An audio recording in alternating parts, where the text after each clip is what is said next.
If we know the oxidation number of the transition element, we can tell about the shape of the coordinate complex, and we can tell about the hybridization by the shape, that how this hybridization is suitable or is having a relation with this geometry or a shape.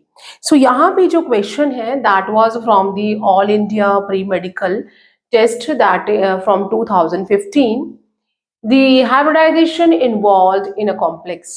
यहाँ पे निकल जो कि हमारा 3D series का element है जिसका atomic number 28 है, जिसमें साइनाइड के 4 जो हमारे मॉलिक्यूल्स लगे हुए हैं, एंड जो है हमें इसमें इसकी हाइब्रिडाइजेशन बतानी है. If we know the hybridization we can tell about the shape also.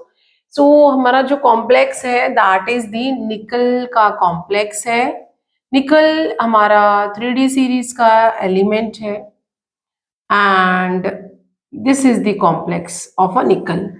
जब एक जर्नल सी बात है, जब भी हमारे पास जो कॉम्प्लेक्स है उसमें सेंट्रल मेटल एटम, ये वाला सेंट्रल मेटल एटम है, अगर उसके पास जो कोऑर्डिनेशन नंबर मींस कितने जो लीगेंड हैं वो अटैच हैं, अगर वो 4 होती हैं तो जो हाइब्रिडाइजेशन है दैट इज sp3 या फिर dsp2, या तो वो टेट्राहेड्रल होगा या फिर वो स्क्वायर प्लानर होगा. ये तो बीपीटी बैलेंस बॉन्ड थ्योरी हमें बता देती है कि अगर जो सेंट्रल मेटल एटम है उसके साथ 4 लीगेंड अटैच हैं, either it will be a square planar. अगर स्क्वायर प्लानर है तो we can have dsp2 hybridisation, और अगर वहां पे वो sp3 हाइब्रिडाइजेशन शो कर रहा है then it is a tetrahedral. एक और यहाँ पे हम इजीली इसको आइडेंटिफाई कर सकते हैं विदाउट सॉल्विंग. अगर हमारा जो लीगेंड है, हमें स्पेक्ट्रोकेमिकल सीरीज के बारे में पता है, अगर हमें पता है कि कौन सा लीगेंड है, स्ट्रॉन्ग फील्ड लीगेंड है, then it will do the pairing and we will get a complex maximum diamagnetic, means वहां पेयरिंग हो जाएगी, मैग्नेटिक मोमेंट 0 हो जाएगी अगर स्ट्रॉन्ग फील्ड लीगेंड है तो. As we know that cyanide is a strong field ligand, तो pairing करेगा, बट उसके लिए हमें पता होना चाहिए कि हमारा सेंट्रल मेटल एटम जो है वो कौन से ऑक्सीडेशन स्टेट में अवेलेबल है. और अगर वीक फील्ड लीगेंड है तो प्रोबेबिलिटी ज्यादा हो जाती है फॉर अ टेट्राहेड्रल कॉम्प्लेक्स के लिए और sp3 हाइब्रिडाइजेशन के लिए.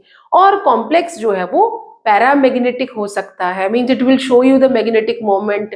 तो यहाँ पे इस जो क्वेश्चन है इसको फाइंड आउट करने के लिए हम क्या करेंगे, निकल है और निकल के साथ जो 4 साइनाइड्स लगे हुए हैं, 4 लिगेंड लगे हुए हैं, मींस कोऑर्डिनेशन नंबर यहाँ पे 4 है. तो let find out the oxidation number. Oxidation number हमें पता नहीं है, हमने एज्यूम एक्स कर लिया है, और साइनाइड के ऊपर -1 का चार्ज होता है. टोटल 4 कोऑर्डिनेट यहाँ पे लिगेंड लगे हुए हैं, तो और ओवरऑल चार्ज जो है वो -2 है. X that is a -4 equal to -2, and जब ये उधर चला जाएगा we will have a +4 which show you the +2 oxidation state. Nickel जिसका कि एटॉमिक नंबर 28 होता है, अगर नॉर्मली इसकी जो इलेक्ट्रॉनिक कॉन्फ़िगरेशन है that is argon 4s2 3d8, but right in this complex it is available at a +2 oxidation state में available है. तो यहाँ पे हम निकल को +2 ऑक्सीडेशन स्टेट में देखेंगे तो क्या हो जाएगा, that is argon and 4s0 and 3d8 ऐसे, या फिर आप इसकी इलेक्ट्रॉनिक कॉन्फ़िगरेशन आर्गन वो 4s तो लिखना ही नहीं क्योंकि वहां 0 हो गया है, and we are having the 3d8. तो ये नाउ इसकी इलेक्ट्रॉनिक कॉन्फ़िगरेशन है एट द एक्साइटेड स्टेट. ये ग्राउंड स्टेट पे है, ये एक्साइटेड स्टेट पे है. As we know that for objective questions we are not writing all this things, but you must know that कि यहाँ पे ये हो गया. और हमारे पास जो निकल है उसका जो 3d ऑर्बिटल है 1 2 3 4 5, ये 3d है, इसमें 8 इलेक्ट्रॉन्स है. और हन रूल के हिसाब से we are going to fill with, ये हमने इसको फिलिंग कर दी 8 इलेक्ट्रॉन्स. ये 4s हमारा वैकेंट है, और अगर 4s है तो 4p भी अवेलेबल होगा, और फॉर श्योर 4D भी अवेलेबल होगा. This is the 4S and 4P and this is 4D. अगर कोऑर्डिनेशन नंबर 4 है तो हम 4D को नहीं बनाते, क्योंकि either we are having sp3 और आइदर dsp2. तो ये हाइब्रिडाइजेशन होगी, तो we are not suppose to draw the 4D also. तो यहाँ पे अब क्योंकि साइनाइड कैसा है, जो साइनाइड है it is a strong field ligand. Strong field ligand है, it will do the pairing. Pairing हो जाएगी. वी विल हैव नाउ हमारे पास कैसा हो जाएगा, जो 3D है 1 2 3 4, इसमें जो सारे हैं वो जो पेयरिंग हो जाएंगे, और एक हमें D अवेलेबल है. थोड़ा मैंने D को ज्यादा ही बड़ा बना दिया कुछ, तो एक हमने यहाँ पे ये D ले लेना है, और एक हमारे पास 4S है और यहाँ पे 4P है. एज आई सेड कि 4 लिगेंड अवेलेबल है, तो हम क्या करेंगे, ये 3D है. ठीक है. On the approach of this ligand pairing हो चुकी है, और अभी मेरे पास एक 4S है, एक 3D और एक 4S और 2 4P. 4 ही चाहिए मुझे. 4 मैंने यहाँ पे लोन पेयर को एडजस्ट करना है. 1 लोन पेयर यहाँ हो जाएगा, सेकेंड, थर्ड और फोर्थ. तो ये हमारा D था, ये S था और ये हमारा P था.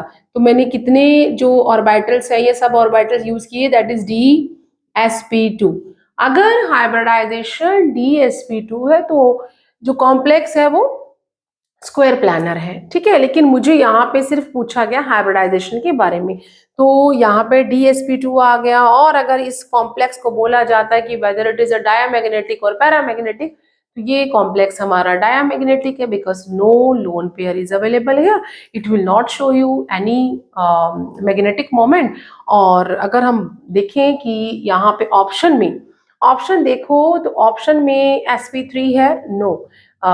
dsp2 है, यस. और d2sp3, sp3d2 तब होता अगर कोऑर्डिनेशन नंबर 6 होता. ये बात याद रखनी है. अगर कोऑर्डिनेशन नंबर 6 है तो हमें इन दोनों में से ऑप्शन चूज करना है, और अगर कोऑर्डिनेशन नंबर 4 है तो आपका ऑप्शन हो इसमें से ही जाएगा. और अगर स्ट्रॉन्ग फील्ड लिगेंड है तो हमारे पास इसकी प्रोबेबिलिटी बढ़ जाती है, और अगर वीक फील्ड लिगेंड है तो sp3 और टेट्राहेड्रल कॉम्प्लेक्स आएगा.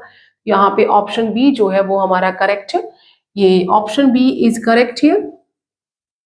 Option B is correct.